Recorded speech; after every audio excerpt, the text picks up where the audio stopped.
우리는 문제를 해결하기 위해 AI를 사용하고 있습니다. 그런데 챗GPT를 쓰다 보면 불편한 점이 하나 있어요. 바로 문제를 직접 판단하고 해결을 해주지는 않는다는 겁니다.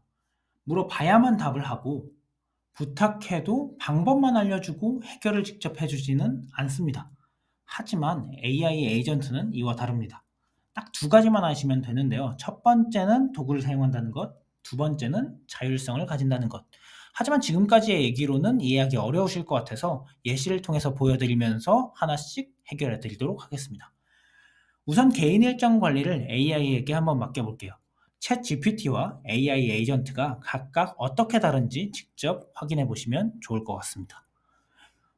일정 관리를 위해서는 반드시 필요한 게 하나 있습니다. 약속이 생겼을 때 캘린더에 새로운 일정을 추가하는 거죠. 하지만 챗GPT는 직접 캘린더에 일정을 추가하는 것은 불가능합니다. 그래서 필요한 게 바로 도구를 사용하는 겁니다. 자, 도구를 한번 추가해 보도록 하겠습니다. 그리고 다시 오후 10시에 미팅 일정을 추가해 달라고 얘기를 해본다면 구글 캘린더에 오늘 오후 10시에 미팅이라는 일정이 추가된 것을 우리는 확인할 수 있습니다. 즉, 도구 사용은 생각만 하던 AI가 실제로 행동이 가능하도록 만들어주는 방법입니다. 하지만 여전히 해결되지 않은 문제가 하나 있습니다. 도구를 통해서 일정을 추가할 수는 있게 되었지만 여전히 사용자가 직접 프롬프트를 통해서 지시를 해야만 한다면 차라리 구글 캘린더에 직접 일정을 등록하는 것이 더 빠르고 간편할 수도 있습니다.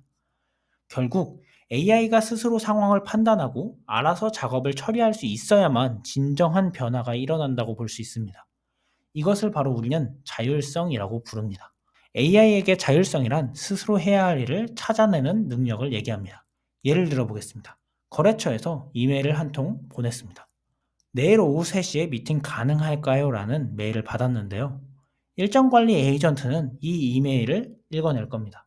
그리고는 고민을 할 겁니다. 이 이메일에 대해서 내가 어떤 행동을 하면 좋을까? 라는 고민을 하고 판단을 할 겁니다.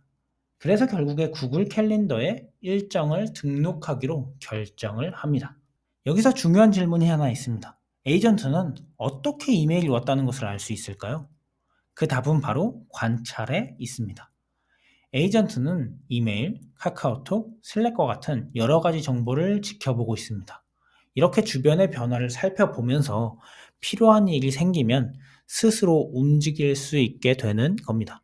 이런 과정을 통해서 AI는 진짜 자율성을 가지게 됩니다. 실제로 구글은 에이전트를 이렇게 설명하고 있습니다.